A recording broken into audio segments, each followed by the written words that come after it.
Hi all, my name's Jaydon, and today I'm going to give you a quick run through of RosterElf, covering off on a few key essential things that you'll need to set up on your account, and also some other things that you might want to know as you're going through.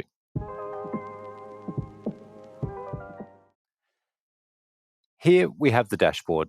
So on this dashboard, we've got these widgets here that you can move them around, you can remove them, or add in additional ones.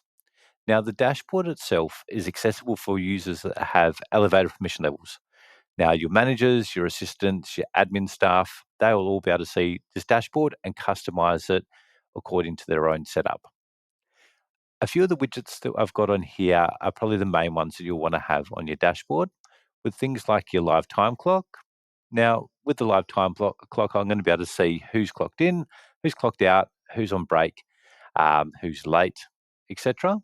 Staff can do that via two methods. They can either use their smartphone, we'll put a pin drop at a particular location and a GPS fence around that pin drop. The staff would then have to be within, say, 50, 100 meters, whatever's preset, in order to clock in using their smartphone. You can then view all of those details as well in the payroll section, which we'll get to in a little bit. Or alternatively, you can have a tablet or a desktop at a fixed location where the staff are going to walk in, click on their name, put in their passcode, and clock in. So you have those two options just there.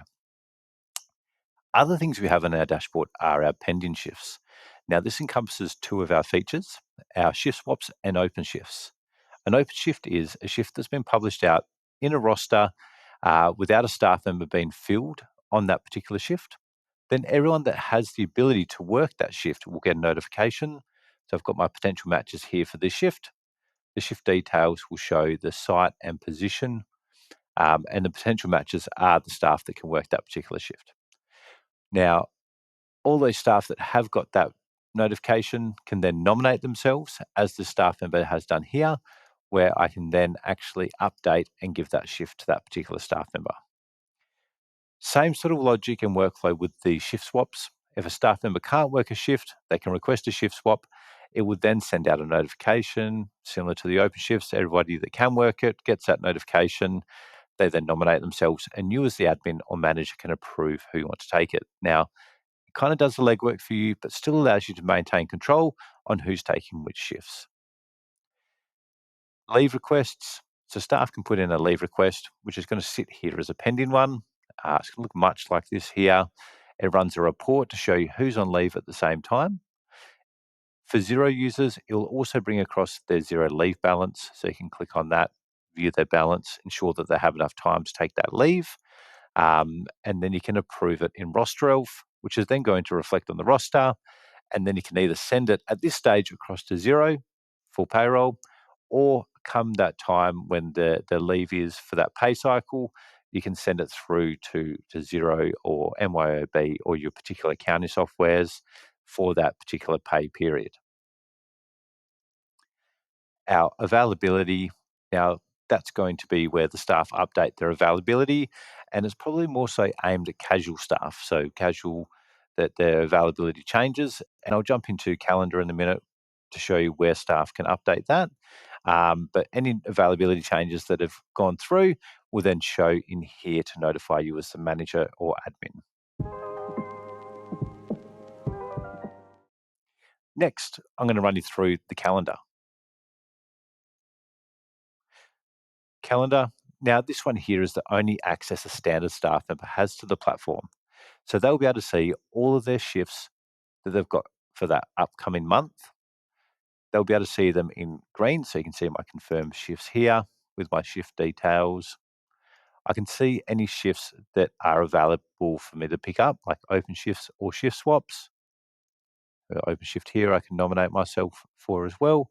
And then there's also any approved leave that I've got coming up will also reflect in this view. I can request leave just like that, put in my leave type, leave dates, comment, etc. Or I can update my availability. Now, standard availability, this is going to be my availability on a rolling basis, week in, week out, when I'm going to be available. Or I have the ability to update an availability block. Now, if I go into, let's say, the week of the 23rd through to the 29th, I won't be available on the Monday or the Tuesday and only a part day on Wednesday.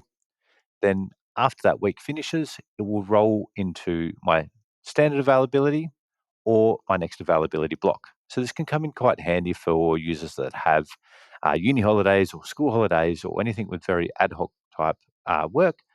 The staff can put in their availability based on that, which is all going to reflect on the roster. Next thing we'll cover off on quickly is the site section.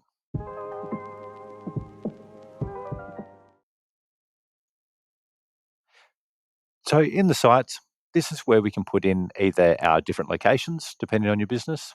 If you've got different locations throughout the state or country even, you can put in the different locations in here. Or alternatively, you can put in your different departments. So for an example, a restaurant may have a front of house site and then a kitchen site. You can see here that I've got my Bayswater City, I've got the council, the leisure centre and the library. That's all one building, but I've separated them out into the different departments. Now, reason being is that at a site-by-site basis, there is elevated permission levels. So you have your managers and assistants that can see the dashboard, the roster, and the payroll section to approve hours, change the roster, do the usual things they would need to do. The only thing, or the only difference is between a manager and an assistant is that the assistants can't see any financial information. So as we build out that roster, we're going to get a nice labour cost in, and I'll show you that in a moment as well. An assistant can't see that, but a manager can, only for the site that they're noted as a manager on. Other things in here to note will be the address. So when we pop the address in here, that's going to reflect for staff to see on their app or on the web portal. We can put the staff that can work that particular site. We then can put in our time and attendance settings. Now, it's important to also put in the address in this section, particularly if you're using the smartphone clock in and clock out, because in this info section, the address won't carry through from there into here because the GPS coordinates might be a little bit different. So the address to a premise might be different to where you need the staff to clock in and clock out. So this is where you'll put in the location where you want them to clock in or clock out. Once we've got that in there, we can set up our GPS tolerance. Now that is the fence, I suppose, around that pin drop that we've got set here that the staff have to be within in order to clock in. Our time tolerance. Now, if a staff member clocks in or out late or early for their shift, greater than 10 minutes, which is set here, it's then going to prompt them to leave a reason as to why they're late or early, or they've worked back, which means a manager or admin can then review in the payroll section. Our site pin, this is just what we'll use to log into the tablet time clock app. So if you're using a fixed tablet or a fixed location, you'll use this to then clock in or log into using the pin, which will show all of the staff that are rostered on for that day.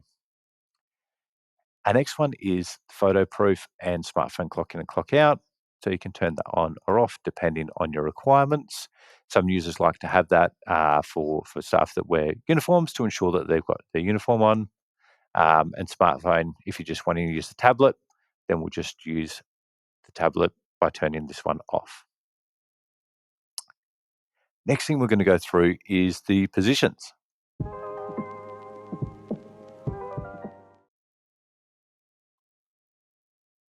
So positions. You can set this up a variety of different ways. Within here, you'll put in, I suppose, the different roles in the business. So if there's different qualifications as well, you'll probably want to separate those out into different positions. Reason being, if I click into bar staff, I can put in the name of the position or role, a nice colour for it as well, so it reflects nicely on the roster. And then I'll put in all the staff that can work that particular position. The reason being is that if a shift was to come up for a bar staff, let's say, only the people noted as being able to work bar staff are going to get a notification about that shift. That way I know that I'm getting the right people for the right shift that's been published out, rather than having someone that doesn't have the right skill set to work that shift. You can enter in as many as you want or as little as you want. You can easily deactivate them as well, which will then show in the inactive section. Next thing we're going to cover off is our staff.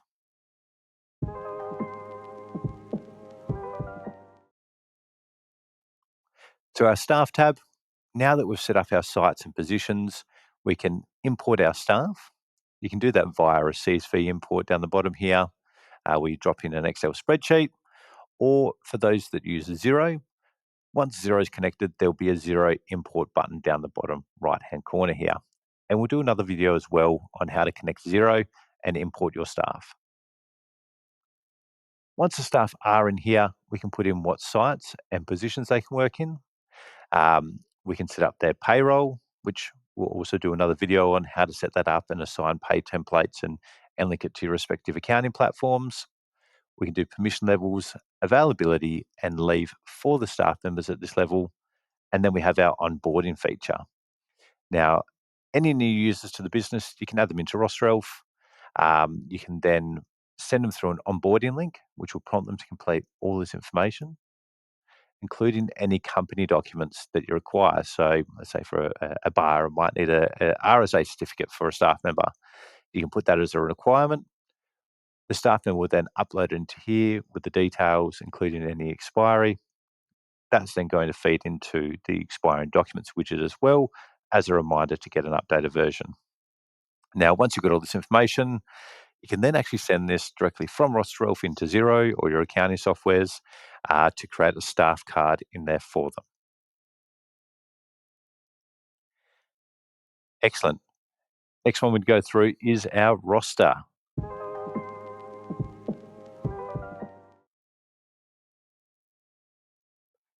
So the roster, depending on how you want to view your roster, you have a few different options. And you also got a few different views as well.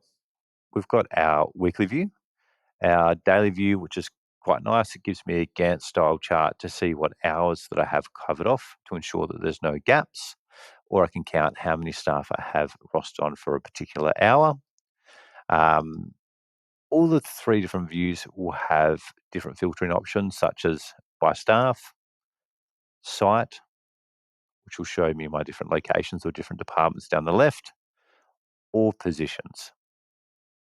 So, as I said, depending on the view and your business requirements, you have a few different options in order to do the roster. You can navigate across the weeks up the top here. You can also select particular days if you're wanting it to start on a particular day. From within here, I kind of like the by staff view because I can also show my staff's availability, which is this little button here on the right hand side. And it's going to show me all my staff that are available, indicated by the green bar, and when they're unavailable or times that they're available. Now, to add in a shift, I simply hit the plus button. Depending on my setup, it will default to a site or a position. I can change and update the start and finish times that I require. I can also update the staff member. Now, I'm going to get a perfect match here, which is going to show me my staff that can work that site and position and that are available to work. So you can see here they're all green ticks. And then I also have a staff member that is unavailable to work because they're already rostered on or unavailable based off of their availability setting. I can simply save as a draft or I can publish that singular shift. Now, what a lot of users will do if they're building out the roster for the week is they will save all of them as a draft. That way, staff aren't getting pinged with notifications for every shift that's published. And when they're ready, they can simply hit publish all draft shifts down here.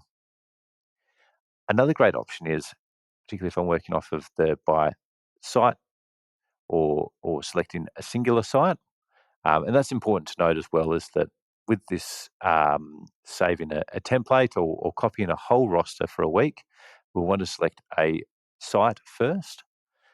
I can then build out that whole roster, go save as a template, name my particular template, and then that way each week I then have a template ready to go upload and select and drop that in there. So I've got all my shifts in there. From here, I can make my minor changes if I need to. I then have some warnings as well. So let's say I've got some staff that have updated their availability outside of my usual roster, which I can click on and correct those availabilities. Same with overlapping shifts or anything like that. I have those warnings there that I can fix or correct before sending forward. Another cool thing as well is our labor costing. Now, what you can do here is put in your forecasted revenue, which will then give us a nice labor percentage. So that way you can keep an eye on what your roster's costing you, particularly if a manager's KPI'd on sticking to a particular labor costing, you can use that handy tool. Other other options that we do have are our drag and drop feature. We can drag and drop to other staff members. Just really depends on what your needs are. You can copy whole days as well and paste them into the next, or copy singular shifts as well to paste across. Once we're ready, we'll hit publish our draft shifts. We're going to see those warnings again. We can review them or ignore and publish. We can put a nice comment about the roster for that week. We can also select how we want to notify the employees, either email, push notification, or SMS. The SMS is an extra 5 cents, but for the most part, most users will use push notifications or email, um, and use SMS just when they need to really notify staff of a different roster, I suppose. And then if I hit publish, out it goes. Our next thing to cover off is the payroll.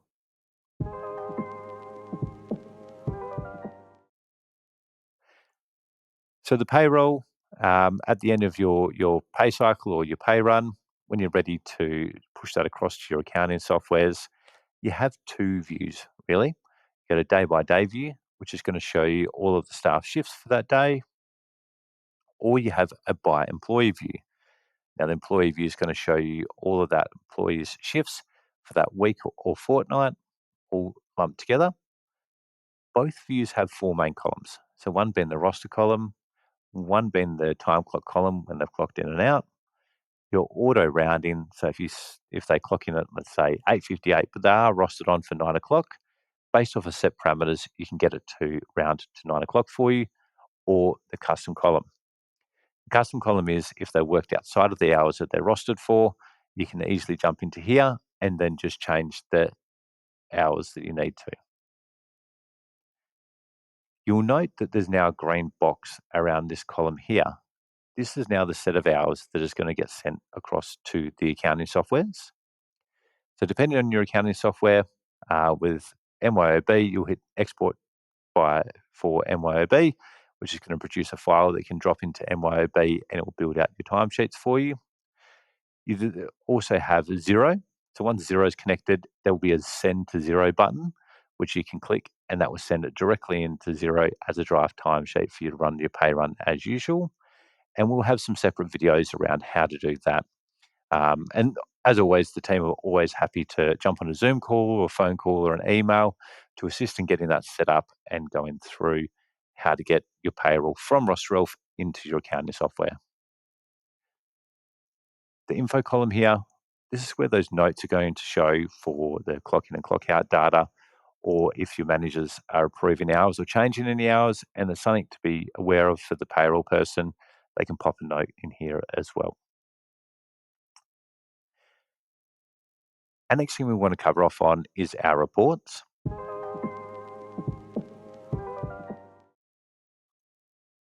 We've got some great reports around complete shift. So it's going to be hours worked versus hours rostered, staff details, their name, email address, phone number, etc. Approved leavers, leading a leave in the future or in the past, you can run a nice report on. Shift notes are going to be any notes that are left by the staff when they've clocked in or out late or early.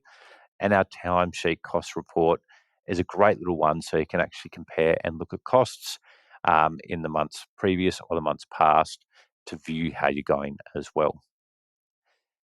We've got some specific settings which we can cover off on some other videos, or if you wanted to, you can reach out to us and we'll jump onto a Zoom call to go through your specific account settings specific to your needs as well. But look, that's all to go through today. Really appreciate you guys watching the video.